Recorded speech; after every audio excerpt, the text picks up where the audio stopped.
Msikilizaji wa Gray Simulizi, karibu katika simulizi yako pendwa inayokwenda kwa jina la Bei ya Mapenzi. Anayekusimulia simulizi hii ni mimi Gray Simulizi. Nikuombe usiache kusubscribe, kulike na kucomment ili kuwa wa kwanza kupata simulizi zetu kutokea hapa Gray Simulizi, nyumba ya burudani. Jua la jioni lilikuwa linazama taratibu katika kijiji cha Mtoni, likiacha anga likiwa na rangi ya machungwa na nyekundu. Amani, kijana mwenye miaka 24, alitembea polepole barabarani huku akiwa ameshika ua jekundu mkononi mwake. Macho yake yalikuwa yamejaa matumaini, lakini moyoni alikuwa na hofu kubwa. Kwa miaka 2 sasa alikuwa akimpenda Neema kwa siri.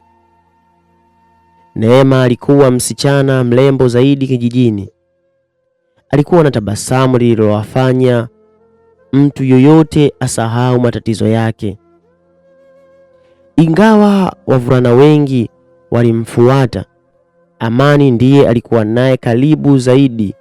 Tatizo pekee lilikuwa moja tu kwa Amani. Alikuwa ni masikini. Aliishi na mama yake katika nyumba ndogo ya udongo pembezoni mwa kijiji hicho. Kila siku alifanya kazi za kubeba mizigo sokoni ili kujipatia kipato kidogo. Hata hivyo, aliamini kwamba upendo wa kweli haupimwi kwa pesa tu. Siku hiyo alikuwa ameamua kuweka wazi hisia zake. Alimkuta Neema amesimama chini ya mti mkubwa wa mwembe akitazama magari yaliyokuwa yakipita barabarani. "Neema," Amani alimwita kwa sauti ya upole. Neema aligeuka na tabasamu. "Amani, habari yako?" "Nzuri. Kuna jambo nataka kukuambia." Neema alimtazama kwa makini huku Amani akimkabidhi lile ua jekundu. "Nimekuwa nikikupenda kwa muda mrefu. Sina utajiri, sina gari wala nyumba kubwa, lakini nina moyo wa kukupenda na kukuthamini maisha yangu yote." Kwa sekunde chache Neema alibaki kimya, kisha uso wake ukabadilika. "Amani, wewe ni kijana mzuri, lakini mapenzi pekee hayatoshi. Mimi nataka maisha mazuri, nataka nyumba kubwa, magari ya kifahari na maisha ya starehe." Maneno yale yalimpiga Amani kama radi. "Kwani upendo hauna maana?" aliuliza kwa sauti ya huzuni. "Upendo bila pesa ni mateso," Neema alimjibu. Kabla Amani hajazungumza tena, gari jeusi la kifahari lilisimama pembeni mwao. Mlango ulifunguliwa na mwanaume mmoja aliyevalia suti nyeusi alishuka. Alikuwa ni Victor, mfanyabiashara tajiri kutoka mjini. Neema alitabasamu mara moja. Alimsogelea Victor na kushika mkono wake. "Samahani Amani," alisema huku akigeuka kuondoka. Amani alibaki amesimama pale akitazama gari lile likitoweka mbali. Ua jekundu lilidondoka kutoka mikononi mwake na kuanguka kwenye vumbi. Usiku ule hakulala hata dakika moja. Aliendelea kujiuliza, je, Kweli pesa zilikuwa muhimu kuliko upendo? Badala ya kukata tamaa, Amani aliamua kupambana na maisha yake. Aliondoka kijijini na kwenda mjini kutafuta kazi. Mwanzoni maisha yalikuwa magumu sana. Alilala kwenye chumba vya bei nafuu na kufanya kazi mchana na usiku. Miaka 3 ilipita. Kupitia juhudi zake, Amani alifanikiwa kufungua biashara yake mwenyewe. Polepole biashara hiyo ilikuwa mpaka akawa mmoja wa wafanyabiashara waliokuwa wakiheshimiwa mjini. Siku moja aliamua kurudi kijijini kwao. Alipofika, mambo mengi yalikuwa yamebadilika.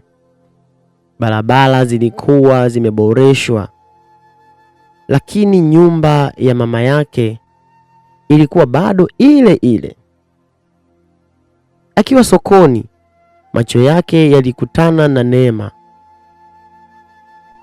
Hakufanana tena na yule msichana aliyekuwa akijivunia uzuri wake. Uso wake ulikuwa umejaa huzuni. Amani, Neema aliita kwa mshangao. Amani alitabasamu kwa upole. Habari yako Neema? Neema alishusha macho chini. Nzuri, ingawa si kama zamani. Baada ya mazungumzo mafupi, Neema alimweleza ukweli. Victor alikuwa amemwacha baada ya miezi michache. Ahadi zote za maisha mazuri zilikuwa zimepotea kama moshi. Nilikosea sana, Neema alisema huku machozi yakimtoka. Nilifikiria pesa ndiyo kila kitu.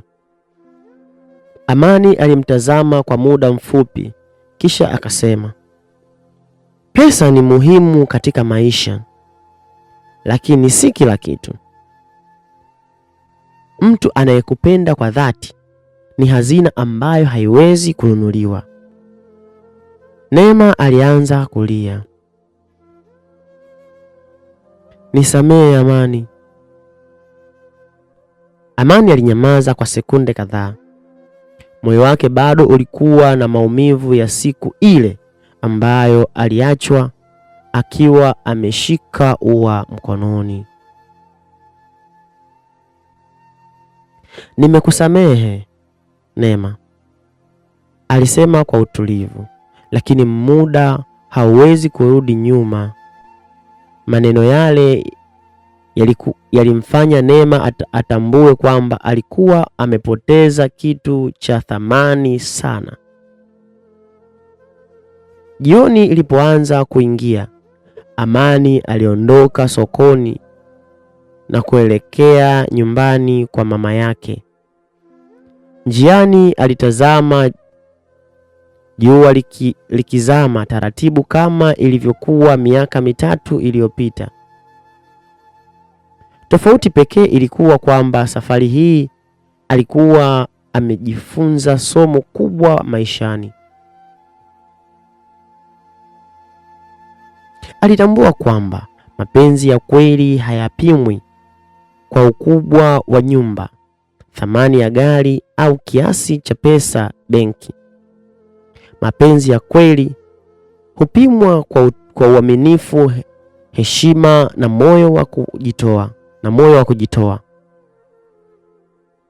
Kwa upande mwingine, Neema alibaki amesimama sokoni akitafakari maamuzi aliyoyafanya zamani. Kwa mara ya kwanza maishani mwake, alielewa kwamba alikuwa ameuza upendo wa kweli kwa bei ya mali ambazo hazikudumu. Simulizi ya Bei ya Mapenzi ilipoacha swali kubwa Je, ungechagua moyo unaokupenda kwa dhati au utajiri unaopotea kesho? Msikilizaji wa Gray Simulizi, na huu ndio mwisho wa simulizi yetu inayokwenda kwa jina la Bei ya Mapenzi. Sasa ili kujibu swali hili, wewe unafikiria nini kuhusu swali hili?